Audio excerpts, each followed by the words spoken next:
Ore 13, buongiorno e ben ritrovati in diretta, come sempre il mercoledì adesso insieme alla CGIL che risponde alle vostre domande, quindi ricordatevi di approfittarne, 0422 1626 798, questo è il titolo, quindi 7.30 e ISEE, le novità di questo 2019, ne parliamo insieme in questa ora, dunque cominciate a chiamare per commentare, fare le vostre domande. Saluto e ringrazio Monica Giomo, direttore della Servizi Treviso SRL. Buongiorno. Ciao Monica, buongiorno Giuliana Maffei, buongiorno. Responsabile fiscale Servizi Treviso SRL, così come Graziano Basso. Buongiorno. Responsabile fiscale, lo possiamo dire che ha raggiunto la maggiore età Monica, non lo possiamo dire oggi, vero? Sì, 18 anni. 18 anni. Auguri a Monica, visto che parliamo di cifre, di numeri noi, Monica, mica per altro. Sì, esatto. Ci sono i tuoi 18 anni. Buongiorno. Tanti auguri. Grazie. Allora, ho come l'impressione che chiameranno per quelle cose lì, però Sì. vabbè, insomma, ne parliamo, diamo delle risposte, Sì. ci si deve rivolgere ai patronati,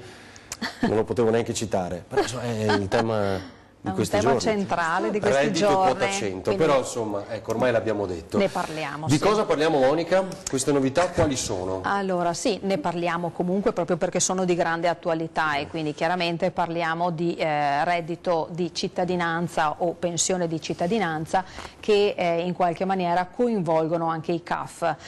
Io volevo un po' tranquillizzare chi ci ascolta e poi noi lo stiamo già anche in qualche misura facendo attraverso chiaramente il nostro sito, attraverso comunque le nostre sedi, tranquillizzare l'utenza rispetto al fatto che oggi l'INPS non ha ancora comunicato ai CAF qual è la modalità con cui gli stessi possono dare sostegno ai cittadini che vogliono fare la domanda per il reddito o pensione di cittadinanza. Cioè cosa intendi? No? Cioè intendo dire che oggi il CAF, parlo del CAF CGIL, quindi le 17 sedi che sono aperte nella nostra provincia di Treviso, sono aperte tutta la settimana con gli orari e danno il servizio di compilazione dell'ISEE, ossia quella famosa dichiarazione di cui tanto e più volte Giuliana in particolare ma anche Graziano ne hanno parlato.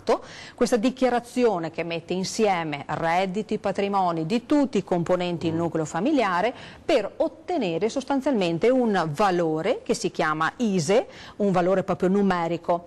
Questo valore ISEE consente di ottenere una serie di benefici. Cosa è successo di recente con l'approvazione chiaramente del decreto famoso, si aggiunge un ulteriore beneficio che l'utenza e i cittadini possono richiedere che si chiama reddito di cittadinanza / pensione di cittadinanza.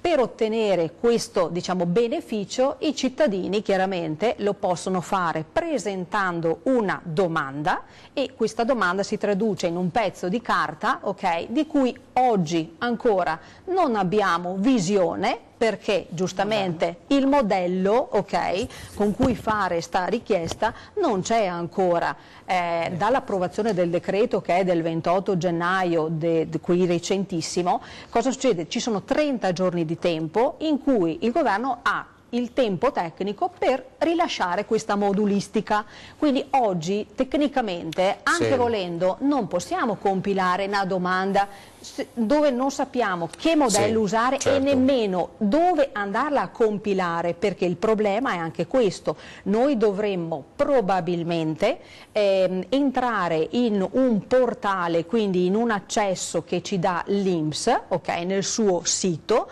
dove andare a compilare i dati che verranno richiesti e inviare questa domanda, e questo è scritto nel decreto, lo si farà dal 6 marzo. Ecco, e quello è il senso secondo me, cioè per ora possono iniziare a fare le carte. Adesso così, quello che firmare... noi possiamo dare ai cittadini e che i cittadini possono fare per prendersi avanti, mettiamola così, in questo percorso, è quello di farsi predisporre l'ISEE, quindi venire ai CAF, portare la documentazione necessaria, predisporre predisporre l'ISE e avere intanto l'ISE pronto. Esatto. Questo è quello che possono fare e che noi, perché c'è un po' di confusione. Sì, ma Di Maio l'ha detto d'altronde nella conferenza stampa l'altro giorno, cioè dal 6 marzo potete fare domande, ha detto scherzando non tutti il 6 marzo, ma quindi in questo periodo da qui al 6 marzo devono venire ai patronati, al CAF a fare l'ISEE. Sì, lo potranno fare anche dopo, non è che il 6 marzo scade, voglio dire, dire, ha detto, per carità del Signore, ma noi da tecnici sappiamo, cioè con tutto rispetto poi per chi le norme le scrive sulla carta,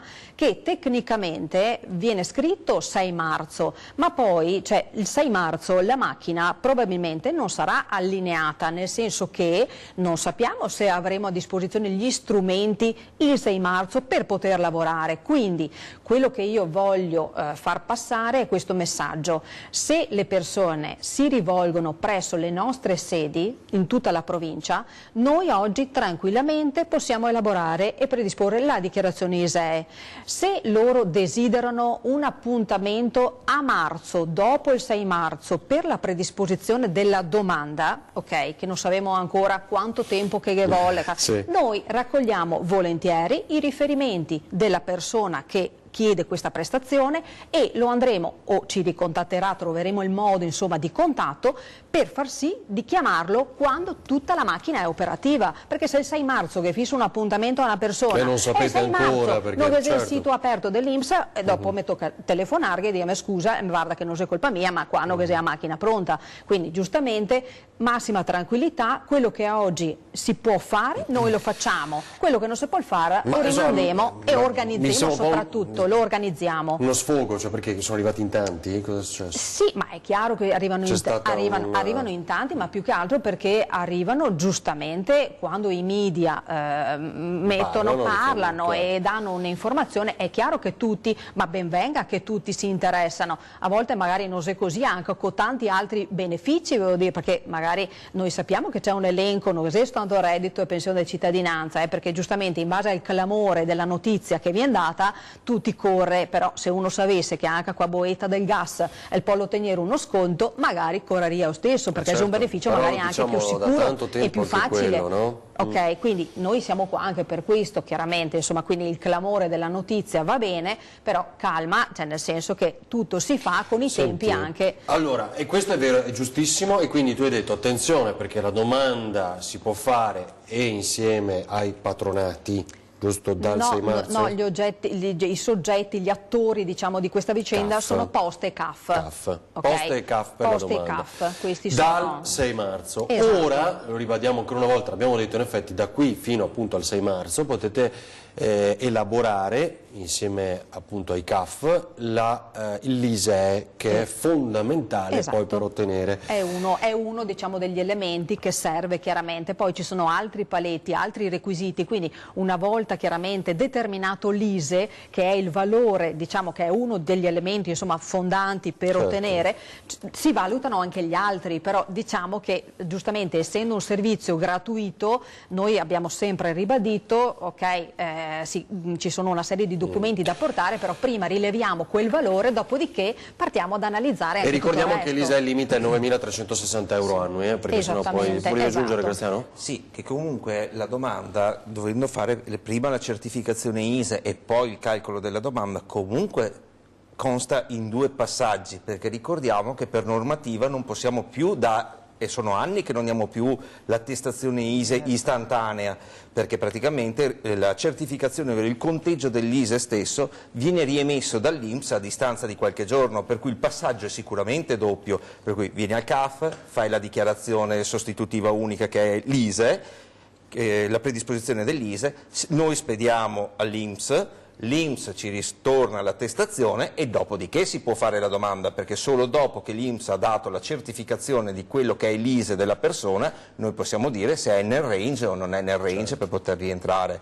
Comunque c'è un doppio passaggio, se non triplo, perché se c'è qualche dimenticanza... Sì, avete fatto quel conto della serva di cui avevamo parlato, cioè la cosa più semplice, guardare quanti sono sotto i 9.360, anche se non è indicativo allo stesso tempo. Ci sono tante altre cose, perché poi il patrimonio immobiliare, le residenze. auto, il reddito, perché bisogna guardare anche il reddito, non è solo l'ISE, devi guardare il reddito, i 6.000 euro per la scala di... è una cosa molto complessa. Quindi non si può guardare Cioè, non è che quanti uno- in base alle no, ultime no. dichiarazioni sia di ISEE siano sotto i 9.360, No. non basta Sì, quello. no, No. si è quello è fatto un lo paletto. spot Per fare dei un primo 9.360, ma non è solo quello, Certo. cioè è una cosa molto vasta, per cui come diceva giustamente Monica, finché non abbiamo il modello, no, cioè, bene o male noi abbiamo i punti i più requisiti, importanti, i certo, gli requisiti, altri però bisogna vedere anche il requisiti. modello, cosa chiede nello specifico e come andrà compilato. Certo. Allora, credo sia già tempo della prima pausa pubblicitaria, quindi ci fermiamo pochi istanti. Vi ricordo 0422 1626 798, questo numero di telefono, quindi approfittate, chiamate, fate le domande, parliamo adesso di 730 ISEE, le novità di questo 2019, ci rivediamo tra pochissimo.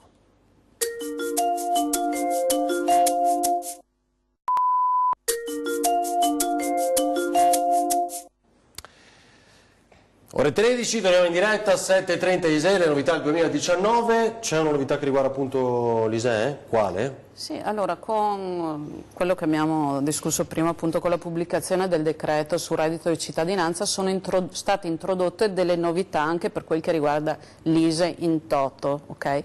Una importante, di cui avevamo parlato le ultime trasmissioni del 2018, era quella relativa alla doppia scadenza dell'ISEE per il 2019. Ah, sì, è vero, Ti ricordi, certo. avevamo detto che quest'anno avremmo avuto la scadenza del 15 gennaio e del 31 agosto.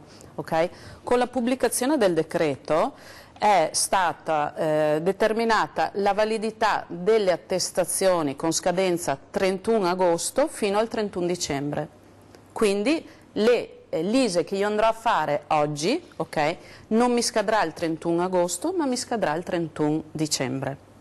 Okay? Però non varia completamente quello Cioè che lo era faccio stato... due volte o no quest'anno? No, una volta. Okay?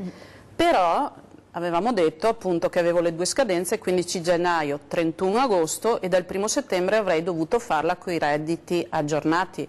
Quindi io di solito, cioè nell'ISEE io prendo i redditi di 2 anni prima, l'ISEE che faccio oggi prendo i redditi del 2017, quindi 730-2018, redditi 2017. Col 31 agosto... Faccio quelli del 2018. Bravo. Io quelli che Così faccio... per avvicinare, sì, avevamo mi detto. cambia solo la scadenza, ma non cambia la norma. Quindi io ho questi due paletti, 31 agosto, ok? Fino al 31 agosto uso i redditi di 2 anni prima, dal 1 settembre uso i redditi aggiornati. Solo che la validità dell'ISEE che faccio adesso mi è prorogata fino al 31/12. Quello che io farò il 1 settembre mi vale invece fino al 31 agosto del prossimo anno. Però vedi che danno tutti, perché discutevamo prima durante la pubblicità, danno tutti come voce il nuovo ISEE. No. Lo chiamano tutti nuovo ISEE, è sbagliato chiamarlo nuovo Ci sono ISEE. solo degli accorgimenti Perché diversi. probabilmente il fatto che sia tutto Anche per il contenuto saldo e nel stralcio, decreto, perché le novità sono introdotte nel decreto 4 del reddito di cittadinanza e si intenda che è nuovo, ma solo qualche modifica, non è un nuovo ISEE, è sempre quello. È nuovo il reddito di cittadinanza, l'ISEE è vecchio. Che si utilizza per, appunto. Sì.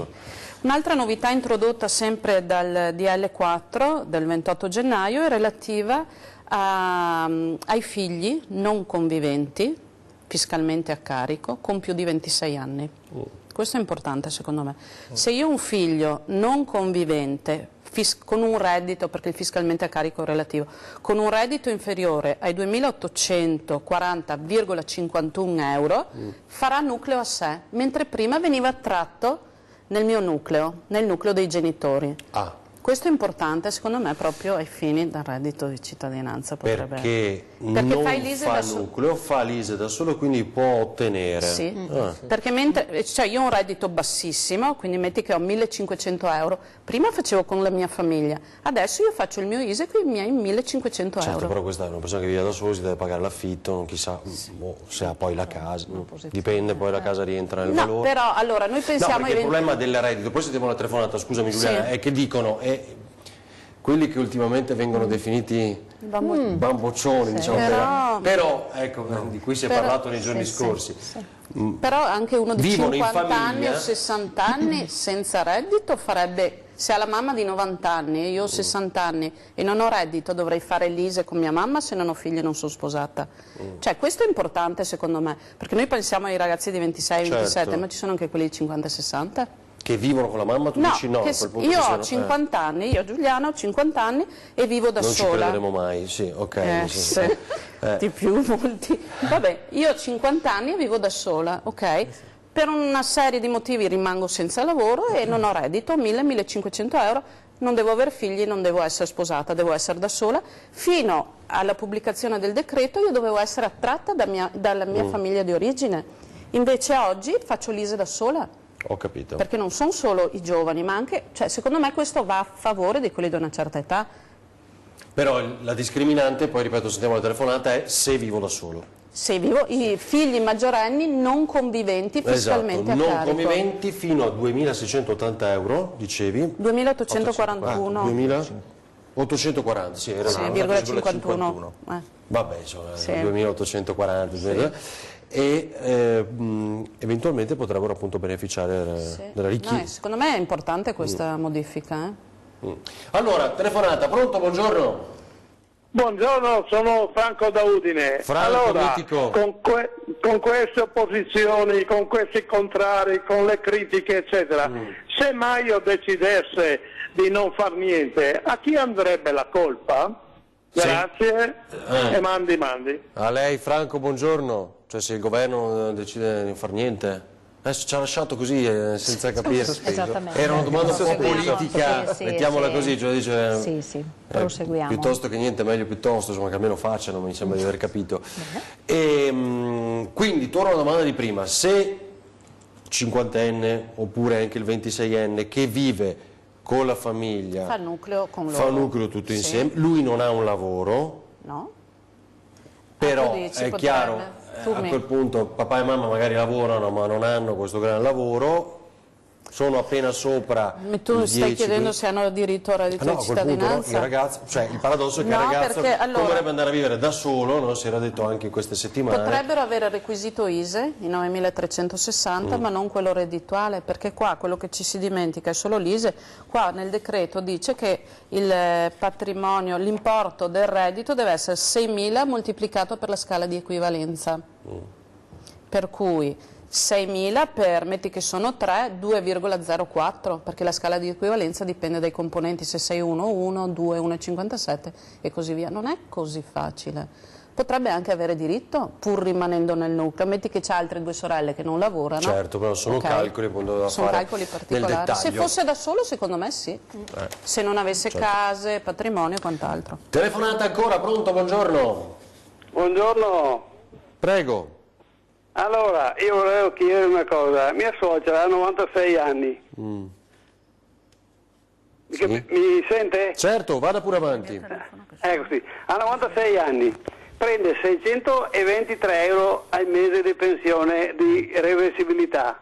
Volevo sapere se viene aggiunto qualcosa anche a lei con la famosa Pensione di cittadinanza. Esatto, pensione.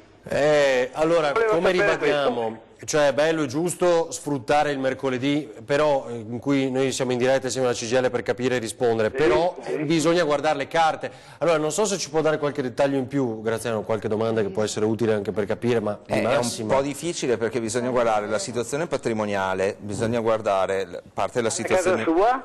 Secondo me è già fuori 7.560. Bisogna vedere, è da sola sua suocera? Sì, sola povertà. Secondo me non c'è già col reddito della soglia della pensione, però poi bisogna vedere se ha delle Invalidità. case oltre all'abitazione principale, quanti soldi è in Sì, banca. l'appartamento suo e basta. È un solo po' quello. un Quindi problema. l'appartamento di proprietà, Sì, dove abita la signora, giusto? però le Acqua. permanenze sono extra. pertinenza. Sì, le pertinenze, Potrebbero sì, essere le garage. pertinenze perché non si può avere un patrimonio Garage, immobiliare magazzino. superiore ai 30.000 euro, potrebbe avere il garage, la cantina piuttosto che il posto auto. Non la casa di un valore di massimo La casa, 30.000. no, la casa di abitazione non viene Non considerata. viene considerato. no. Va bene. Sono posizioni da verificare. Comunque vado da uno della CIS. Allora, bisogna verificare con carta alla mano appunto le intere ricchezze, definiamole così, della suocera e poi a quel punto si può capire se ha diritto o meno alla pensione di cittadinanza, va bene? Va bene, grazie, buongiorno. A lei, Grazie. buongiorno. Buongiorno. Vi ricordo 0422 1626 798, appunto, proprio perché poi il calcolo è complicato, lo dicevamo un poco fa, e quindi Sì, bisogna infatti, entrare nel dettaglio. Cioè, di fatto, sì, l'abbiamo sempre ricordato, il reddito di cittadinanza sì, va verificato proprio nel dettaglio, perché come funziona per l'ISEE, per cui abbiamo l'ISEE dato da una somma di redditi e patrimoni, e magari più volte anche Giuliana lo ricorda che non è la mera somma, però poi Giuliana ha parlato di scala di equivalenza, bisogna togliere, sommare delle detrazioni, quindi il calcolo che poi si ottiene non è perché uno ha due certificazioni di reddito da lavoro dipendente, fa somma e dice no, qua sto fuori, no, perché è dato proprio da un calcolo particolare, quindi anche il reddito di cittadinanza, poi tutti quei paletti che hanno posto giustamente vanno verificati con un attimo Quindi di anche se attenzione. guadagni 12-15, diciamo, Non ci si deve far fuorviare poi ne arrivano di più, dall'importo. arrivano molte più richieste, Vabbè, dopo vabbè, siamo qua, è un bel siamo macello qua. anche da Noi gestire. siamo qua. Però c'era un punto che mi incuriosisce. Giuliano Graziano, non so che mi dice, i divorziati e separati che vivono nella stessa casa ma che hanno disgiunto lo stato di famiglia ai fini ISEE fanno un unico nucleo, perché noi abbiamo raccontato nei giorni scorsi nel telegiornale, era legato ovviamente al reddito di cittadinanza, no? Quindi le separazioni all'improvviso per ottenere... I meccanismi. Questa qua. Perché E cioè? praticamente, allora, io posso vivere nello stesso nucleo con un'altra persona, ma posso chiedere al comune che mi disgiunga gli stati di famiglia, quindi saremo due soggetti che vivono sotto lo stesso tetto ma con due stati di famiglia disgiunti. Quindi io se vado in comune e mi stampano lo stato di famiglia, sarò Maffei Giuliana, tu vivi con me e il tuo da solo. Allora, nel decreto 4 dicono appunto che i divorziati e i separati che vivono sotto lo stesso tetto ma con nuclei disgiunti fanno l'ISEE insieme, nucleo unico ai fini ISEE. Questo è per evitare i furbetti, quindi, diciamo? Secondo me sì. Non penso che uno si vada a separare, però questo insomma, la Villafranca Padovana mi pare ha registrato una serie di queste... per quello secondo me sì. Per noi è difficile però, perché dovremmo chiedere a tutti i separati e divorziati con chi vivi, perché lui mi arriva col suo stato di famiglia. Mentre il discorso dei 26 dovresti anni... chiedere... ma lei vive con suo marito, lei vive con suo ex coniuge, Intanto, vive con qualcuno? Cioè, la prima domanda è, no, se vive con qualcuno è nello stato di famiglia. Ci sono altre persone che vivono in quella casa ma non sono presenti nel... A quel punto fa un unico Perché nucleo? potrebbe, cioè, per carità di Dio, potrebbe sfuggire, perché comunque lo stato di famiglia se lo dichiarano loro. Certo. Io penso che i casi, io fino adesso, casi che ho avuto, forse uno solo in 10 anni. Abbiamo avuto proprio, che c'erano dei figli cioè che erano separati ma vivevano sotto lo stesso tetto, ma col nuovo ISEE per via dei figli mi serviva l'ISEE anche dell'altro genitore e siamo venuti a conoscenza che vivevano ancora insieme pur essendo separati e aver chiesto la disgiunzione del nucleo. Allora, ci fermiamo ancora un istante, tra pochissimo. Sempre.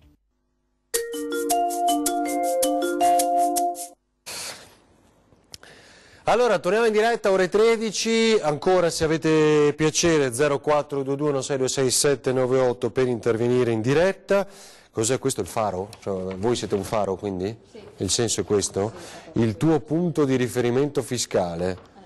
Questo per la campagna del 730? Sì, e non solo, chiaramente.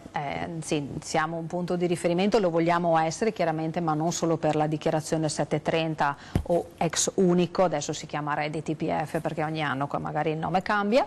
Per aiutarci, ma diciamo, la facile comprensione. Esattamente. Però anche per tutti gli altri servizi che chiaramente noi eroghiamo. Noi stiamo già lavorando naturalmente per la prossima campagna dei redditi e quindi qui a aprile siamo alle porte, ci preoccupiamo tanto di ISEE, però giustamente noi stiamo già lavorando e predisponendo tutto quello che è necessario per dare naturalmente il servizio anche di compilazione della dichiarazione 730 in particolare. Ricordo che stiamo avviando un nuovo sistema di prenotazione, perché chiaramente per poter agevolare tutti coloro i quali vogliono recarsi presso una delle nostre sedi, questo questo numero di telefono diciamo nuovo 0422 1847 474. Esatto, è anche è il call facile. center questo? Sì, esattamente, è un sistema diciamo di prenotazione che consentirà alla persona di potersi anche, tra virgolette, arrangiare a prenotarsi l'appuntamento sicuramente per la dichiarazione 730 e anche per l'ISEE. Sarà attivo sì, tra un paio di settimane e quindi insomma è uno strumento in più appunto per permettere a chi desidera rivolgersi a noi di potersi prenotare l'appuntamento tranquillamente. Quello che stiamo facendo inoltre è quello chiaramente di aggiornare, Graziano e Giuliana stanno già lavorando, perché come sempre questo è periodo di novità e infatti Graziano adesso vi dà qualche chicca magari di qualcosa che chiaramente cambia rispetto all'anno precedente, anche magari da tener conto perché è una novità importante, e faremo in modo chiaramente di mettere gli elenchi della documentazione necessaria per fare la dichiarazione a disposizione anche nel nostro sito. Certo. O chi magari passa anche adesso per l'ISEE può intanto prenotarsi anche già l'appuntamento per il 730 anche da aprile, insomma a maggio, quando lo desidera. La scadenza comunque naturale sappiamo è il 23 di luglio perché quella ormai è stabilizzata come 730 e quindi insomma siamo pronti e a disposizione naturalmente per qualsiasi informazione attinente anche alla dichiarazione di redditi. Quindi la scadenza del 730 sì, è il 23 di luglio, esattamente, esatto, quindi insomma ci prepariamo e le persone possono già tranquillamente oggi prenotarsi l'appuntamento per fare la dichiarazione dei redditi da noi, tranquillamente. Bene, allora credo stiano preparando un'altra telefonata perché ho sentito squillare, adesso o la sentiamo al volo, fatemi sapere voi, se no subito Graziano, cominciamo dalle detrazioni, queste novità, sì. Figli, cioè? Detrazione per i figli, prima abbiamo parlato appunto di figli per l'ISEE, parliamo anche figli per la busta paga già di gennaio, da gennaio a dicembre 2019. È cambiata un attimino la modalità di calcolo per vedere se un figlio è a carico, nel senso che fino all'anno scorso un figlio, qualunque età avesse, per essere considerato a carico doveva avere un reddito inferiore a 2.840,51 euro, quello che dicevamo prima sì, come cifra, che vale anche per l'ISEE, senza limite di età, come diceva Giuliana poc'anzi. Adesso la novità che è stata introdotta è questa, che se il figlio ha un'età inferiore a 24 anni è possibile portarsi il figlio a carico fino a quando il figlio ha 4.000 euro di reddito. Per cui, pensiamo, se c'è qualche bambino che è rimasto orfano di un genitore, prendere la pensione agli orfani e superava fino all'anno scorso i 2.840 euro, praticamente da quest'anno, ed è inferiore, la pensione che percepisce è inferiore ai 4.000 euro e ha un'età inferiore ai 24 anni, in questo caso potrà essere messo a carico del genitore, nel senso che il genitore potrà usufruire di una detrazione pari a 950 euro annui, che fino all'anno scorso andavano persi. Se ha più di 24 anni? Se ha più di 24 anni invece rimane il vecchio limite di 2.841. Ok, quindi... Lo scoglio è 24 anni, entro i 24 anni possono usufruire della detrazione con il limite maggiorato per il carico fiscale. Per cui tutte le persone che erano abituate magari a non tenersi da conto le spese mediche oppure a fare il controllo se effettivamente le spese universitarie, le spese scolastiche, perché erano intestate al figlio e il figlio non potevano metterselo a carico, andavano perse. Io aggiungo un'altra cosa, che se anche il figlio fa un lavoretto estivo e molto spesso magari prendeva 3.000 euro perché faceva lo stagionale, così, quelle spese venivano perse, perché magari era obbligato a presentare la dichiarazione come figlio perché doveva pagare le addizionali regionali e comunali, ma magari andava a credito delle ritenute dovute in base alla deduzione forfettaria. Di conseguenza le spese venivano perse. In questo caso, stando sotto i 4.000 euro, quel genitore potrà portarsi comunque in detrazione le spese del figlio. È un guadagno. Telefonata, pronto? Buongiorno.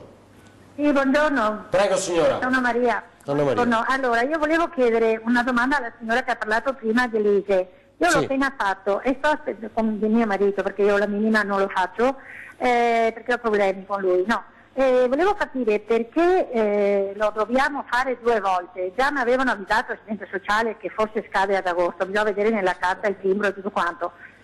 Però l'anno scorso e anni scorsi indietro non si faceva 2 volte, perché esatto, adesso tutto questo meccanismo è allora, un correre, è un disturbo aspetti, enorme che devo pagare delle persone che mi guardano il marito per fare l'ISE. È una cosa sbagliata. Aspetti. Una cosa la andiamo avanti, tanto le cose sono sempre quelle da ripetere, più di quello non ci danno e quelle rimarchiamo. Aspetti. Mi dia una risposta per favore. Prego. No, signora, quello che dicevo prima, allora, in teoria bisognava farlo 2 volte, ma con la novità del 28 gennaio, una cosa fresca, probabilmente lei ha fatto l'ISE prima del 28 gennaio, ok? Dal 28 gennaio non serve più rifarlo a settembre, quello che ha fatto adesso vale fino al 31 dicembre, anche se sull'attestazione c'è scritto 31 agosto come scadenza. Ok, per cui giustamente l'assistente sociale le aveva detto una cosa giusta fino alla scorsa settimana, che è superata con la pubblicazione del decreto. Quando l'ho fatto l'ISE, signora, se lo ricorda? L'ho fatto la settimana scorsa, perciò 8 martedì e 8 giorni. Rientra, va bene. Quindi scadenza 31 dicembre, va bene? Perfetto, e un altro anno cosa faccio? Sarà la scadenza ad agosto oppure devo andare... Se non cambiano le cose la scadenza è ad agosto, lo può fare dal 1° settembre fino al 31 agosto. Esatto. E le varrà per tutto il prossimo anno fino al 31 agosto. Ah, che disastro, va bene. Ma no signora, lo rifà a gennaio, le dura per un po'. Io spero, insomma. Grazie, sì, buongiorno, arrivederci. Grazie a lei, buongiorno. Allora, Graziano, non avevamo detto tutto però, no? No, praticamente, vabbè, questa è l'unica novità che tocca l'anno 2019, per cui non buttate via le spese relative ai figli e potete farle rivalere poi con la dichiarazione dei redditi del prossimo anno. Attenzione anche a compilare i modelli, quelli relativi alla busta paga per richiedere le detrazioni, perché se lo fate in corso d'anno e avete effettivamente diritto, potete già godere della detrazione in busta paga divisa in 12esimi. Ricordo che le detrazioni per i figli maggiori di 3 anni sono pari a 950 euro l'anno, mentre per i minori di 3 anni sono 1220 euro. E poi, se purtroppo si ha la sfortuna di avere un figlio portatore di handicap o disabile, queste detrazioni vengono maggiorate di ulteriori 400 euro. Per cui il risparmio fiscale in questo caso, con l'ampliamento dei 4.000 euro, fa sì che il genitore possa recuperare almeno 950 euro, se non 1.220 in caso di figlio minore, più tutte le spese del figlio che prima andavano perse, per cui è un notevole risparmio fiscale, è un'apertura da quel punto di vista. Poi, visto che stiamo parlando, l'Agenzia delle Entrate ha pubblicato le istruzioni del 730 della CIU, la certificazione unica qua che stiamo studiando, per cui la certificazione unica è quel documento che viene rilasciato a tutti i lavoratori dipendenti, che verrà rilasciato per marzo a tutti i lavoratori dipendenti, che conterrà tutti i dati dei redditi di lavoro dipendente e o di pensione e o di fondo integrativo o di cassa previdenziale o qualunque reddito venga certificato da un sostituto d'imposta, ovvero da un datore di lavoro, anche per le prestazioni occasionali e, come per l'anno scorso, anche se si parla di locazioni brevi, perché è l'unico reddito di immobili che entra dentro all'interno della certificazione unica. Nel modello 730 invece ci sono le novità che praticamente avevamo annunciato che l'anno scorso, avevamo detto l'anno scorso di non buttare via le spese per il trasporto pubblico, perché adesso è giunta l'ora di tirare fuori dal cassetto la spesa per l'abbonamento del trasporto pubblico per portarla poi in detrazione con il 730, per cui qui per ogni persona del nucleo familiare, lavoratore stesso, figli a carico, moglie a carico, ci sono 250 euro di spesa al 19% che possono essere recuperati. A qualsiasi limite, cioè non si può recuperare il 19%, non c'è un limite. 250 euro a persona, per 250 euro a persona. Sì, non sono, diciamo, soglie di ricchezza, ecco, questo volevo dire della famiglia. Non c'è una soglia di ricchezza. Chiunque può, basta che abbia un trasporto pubblico, per cui quello che hanno messo via l'anno scorso bisogna incominciare a tirare fuori e a controllare. Una cosa che mi preme per l'esperienza che abbiamo anche in questi giorni, che si stanno espletando i controlli sulle dichiarazioni dei redditi del 2016, per quanto riguarda tutte le spese mediche oppure per tutti i redditi conseguiti all'estero, le spese mediche sostenute all'estero e i redditi conseguiti all'estero, è necessario avere la traduzione in lingua italiana della spesa oppure del reddito. E chi la deve fare? Allora, se è italiano, francese, tedesco e spagnolo, la può fare il dipendente stesso, il contribuente stesso, basta che faccia una traduzione letterale del documento di spesa o del documento reddituale. Se sono altre lingue è necessaria una traduzione giurata, bisogna andare al consolato, purtroppo, e ci deve essere una marca, un timbro del console che avvalora quella traduzione. Addirittura? Sì, perché se no la spesa o il reddito non viene accettato come pezza certificativa, perché non è che l'agenzia come noi dobbiamo sapere tutte le lingue del mondo e non possiamo accettare, per normativa italiana, c'è scritto qui sulle istruzioni della dichiarazione dei redditi, che tutte le spese per essere accettate, per essere ammesse in detrazione, al momento in cui vengono inserite nel modello 730 devono essere tradotte, come le certificazioni di reddito.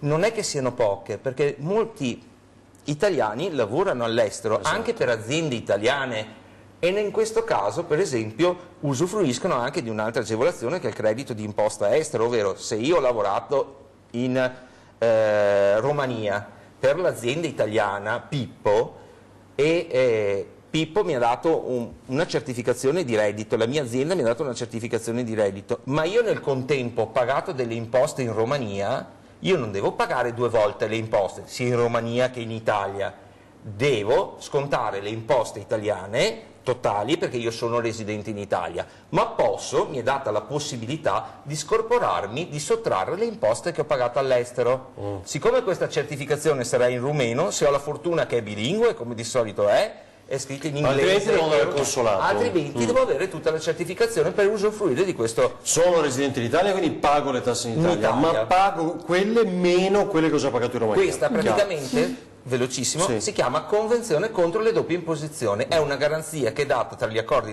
tra gli Stati in modo che non si paghino 2 volte le tasse. Telefonata, pronto? Buongiorno. Buongiorno, parla Guadalupi, scusate se disturbo. Dunque, il problema è questo, io sono separato, ho già fatto l'ISE e sono sotto i 9.000 e la mia domanda è questa, adesso l'assegno di mantenimento che verserò alla moglie mi verrà calcolato in base appunto al nuovo reddito che mi verrà integrato tramite l'integrazione dell'assegno di reddito di cittadinanza. Giusto? O rimane tale, questo volevo chiedere. Ma là è il tribunale che decide. Il tribunale. Il tribunale, Cioè, l'assegno di mantenimento lo decide il tribunale. Cioè, di solito Ecco. l'importo dell'assegno che versa sua moglie non è stato deciso dal tribunale, dal giudice. Sì, certo, per però c'è la clausola in base all'aumento Istat, non vorrei che l'aumento Istat fosse considerato anche l'aumento. Cioè, io forse ho capito, signor Guadalupi, lei dice io sono sotto i 9.000, mi arriva magari il reddito di cittadinanza che mi dà un'integrazione, ho capito bene? Sì, dice, non è che adesso, siccome do l'assegno a mia ex moglie, devo darle anche di più perché prendo il reddito di cittadinanza, quindi aumento, giusto? Esatto, questa è la domanda. Nonostante ci sia la decisione appunto del giudice che però c'è la clausola in base all'aumento ISTAT. Sì, ma io non credo. Guardi, io non credo proprio. È una bella domanda, diciamo. È una bella domanda, ma ha senso? Non credo, così come più volte abbiamo detto. Non è che il reddito di cittadinanza chi lo viene a percepire poi vede aumentare la sua ricchezza, no, perché non fa cumulo, giusto? Come posso definire? Non fa... non determina reddito. Non determina, ecco, reddito, quindi non è che poi... No? Non sarei così. No, questo l'ho verificato immediatamente perché eravamo in diretta. Ma nell'ISE vanno anche tutti i redditi esenti? Sì, E quindi cosa vuol dire? Mi aumenta la ricchezza? Io e quindi l'anno prossimo, l'anno dopo non ne ho diritto? No, resto lo stesso nel diritto. Attenzione perché vanno dentro tutti i redditi esenti. Vanno anche tutti gli esenti? Sì. Allora, adesso vi racconto una cosa. Ha capito comunque? In teoria no, forse non è più al telefono, in teoria non dovrebbe... Sì, no, sono al telefono e sono perplesso anch'io come voi. Sì.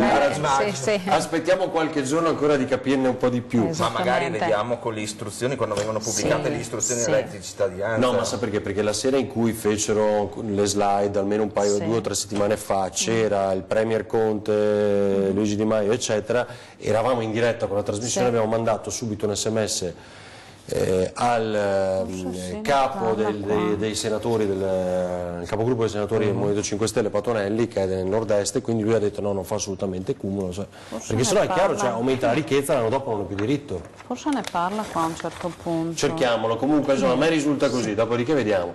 Ci fermiamo a pochi istanti, trovato? Sì. Ci fermiamo a pochi istanti e poi vi leggiamo questa cosa, a tra poco. 5.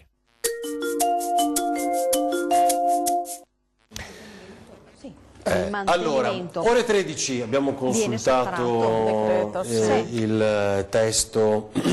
Stavo per dire, però vabbè, 7:30 Ise, torniamo in diretta, abbiamo pochissimi minuti, quindi approfittatene se avete piacere con altre domande. Cosa dice? No, qua dice, scusate ma è fresco e non lo sappiamo. Allora, qua dice i soli fini dell'accertamento dei requisiti per il mantenimento del reddito di cittadinanza al valore dell'ISE, il cui comma 1 lettera B numero 1 è sottratto l'ammontare del reddito di cittadinanza percepito dal nucleo beneficiario, eventualmente incluso nell'ISE, rapportato, vabbè.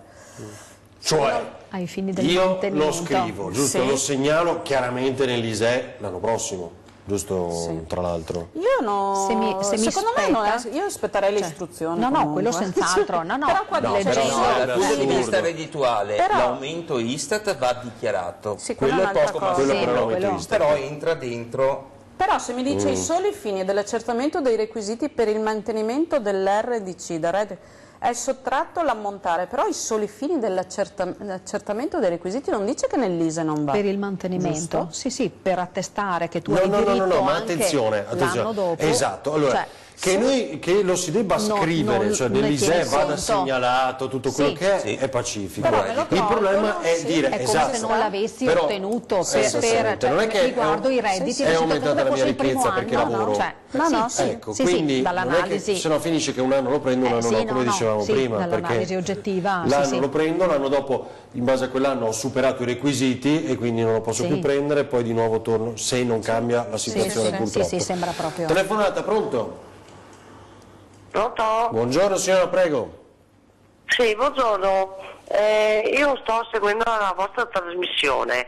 Allora, parliamo di diritto di cittadinanza, chi ha benissimo una casa. Io vivo da sola, cioè nel senso che sono una persona che ha una casa a mutuo. Ho dei figli, però sono a carico del marito, del compagno. Io cosa devo fare e cosa mi aspetta? Cosa diciamo? Quindi lei non lavora, percepisce... No, io sono disoccupata da aprile. Ma si è licenziata cosa mi lei? aspetta? Con un mutuo sulle spalle. Ah, brava, bella domanda, questa è una domanda azzeccatissima. Signora, si è licenziata lei o... mi sono fatta licenziare per avere un attimo di sostegno. Esatto, comunque è stata licenziata. Per cui all'ISE sotto i 9.000. Non si è dimessa lei, no? Giusto, questo è importante. No, come d'accordo con l'azienda mi sono fatta licenziare per avere un sussidio. Perché sa che invece chi si è, se lo ricordiamo questo perché è azzeccata la domanda di Giuliana, perché se qualcuno si è invece licenziato, negli ultimi 10? 12 mesi. Nell'ultimo anno, non ha diritto al reddito di cittadinanza già, anche entrando nei requisiti. Giuliana? No, secondo me se ha un ISE inferiore ai 9.360 e bisogna capire anche quanto percepisce da suo marito, perché ha detto l'assegno di mantenimento. Io non sono sposata. Ah, non è sposata? Secondo me sì. No. Poi c'è il discorso anche dell'auto, perché oltre al fatto deve avere un'auto non superiore ai 1.600 di cilindrata, non deve avere acquistato un'auto negli ultimi 6 mesi. Secondo me no. Però bisogna verificare tutte altre cose, secondo me sì, lei dovrebbe avere diritto. Ma lei ha detto, signora, che ha un assegno di mantenimento per i figli? Io ho solo, praticamente io ho un mutuo sulle spalle, praticamente la mia vita è praticamente ho perso il lavoro, mi sono fatta licenziare per avere un sussidio, giusto? Sì. Ok, e il mio compagno ha i figli che sono a carico suo al 100%. Praticamente, però se il compagno vive fuori, cosa faccio io? Allora, però signora, diciamo, aspetti che non ho ben capito, il compagno ha altri figli o sono i figli che vivono con lei? No, ha 2 figli con me e basta. E questi figli che ha con lei sono a carico di suo marito? Giustamente. Sì. Del compagno, esatto. mi perdoni, sì, del compagno. Secondo me io credo che comunque sì. Secondo me sì, sì, però non c'è dubbio, perché insomma sì, questa è una situazione importante, quindi bisogna vedere anche se ha garage, qualcos'altro, per cui supera i 30.000 euro di patrimonio, quanti soldi ha in banca. Da adesso, signora, dove vive lei? Soldi in banca non ne ho proprio, zero, perché sono sempre sotto. Dove vive, signora? E a Salgareda. Salgareda. Allora io credo che la cosa migliore sia... Presso no? la nostra sede di Ponte di Piave, è lì vicina, può rivolgersi. Ponte di Piave, Sì. signora, va a capire al CAF CAF per capire il CAF CGIL. Esatto. Di Ponte di Piave. E lì le dicono tutto Sì. in base alla sua situazione, quel che deve Che mi fare. o meno. aspetta, e se ho il diritto o non ho il diritto, insomma. Esattamente, se ne ha diritto. Grazie signora, buona giornata. Arrivederci, buona giornata a voi. Grazie. Allora, non so se abbiamo ormai, credo sia già in chiusura, pochissimi secondi, cosa diciamo? Ristrutturazioni? Ristrutturazioni sono state prorogate e continua sempre il famoso 50%. Sul 50% le ristrutturazioni che includono un risparmio energetico del 2018 si ha l'obbligo di presentare l'Enea entro il 19 febbraio se hanno finito i lavori entro il 21 novembre. Traduco. Praticamente dall'inizio dell'anno noi dicevamo che mancava un decreto, l'anno scorso dicevamo che mancava un decreto per poter dire quali lavori dovevano fare l'Enea. L'hanno pubblicato questo decreto il 21 di novembre e hanno detto che tutti i lavori che riguardavano un risparmio energetico, per cui potevano essere caldaie a biomassa come il cappotto, come quello che i fotovoltaici e quant'altro, devono presentare un Enea entro 90 giorni alla fine dei lavori. Essendo stato pubblicato il decreto il 21 novembre, il termine ultimo per presentare l'Enea è il 19 febbraio. Questo anche per chi ha acquistato i soli elettrodomestici riguardanti una ristrutturazione, perché siccome gli elettrodomestici sono utilizzatori di energia elettrica, bisogna vedere di aver comprato, di presentare questa scheda all'Enea anche per l'acquisto degli elettrodomestici. Adesso, se mi chiedi, è decadenziale la cosa? Abbiamo formulato la domanda ancora il 21 di novembre come consulta CAF nazionale, devono ancora darci una risposta. Dovrei sapere cosa vuol dire decadenziale. Insomma. Decadenziale, se te lo chiedo io... Alla volta del 19 febbraio non ho fatto questo adempimento, non ho presentato l'Enea, potrò portarmi in detrazione questa spesa? Ho perso o meno? Ho perso o meno, devono ancora rispondere. Benissimo. Le finestre? Sì, sono pareti verticali. No, esatto, ma nel risparmio energetico le detraggo il 50 o 65?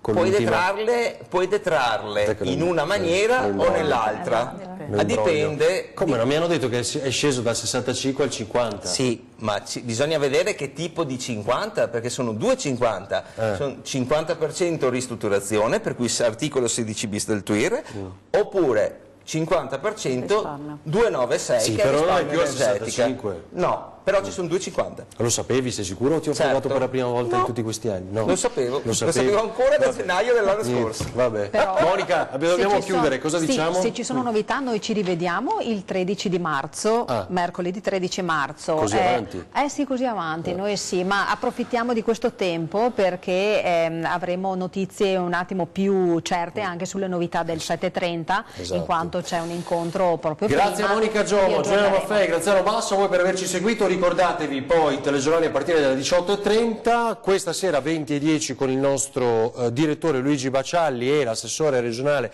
Cristiano Corazzari. Insieme a loro parliamo di cinema in Veneto, del Veneto Film Commission. Poi oggi è mercoledì, quindi qui Studio Voi Stadio in prima serata dalle 21. Grazie, buona serata, buona giornata.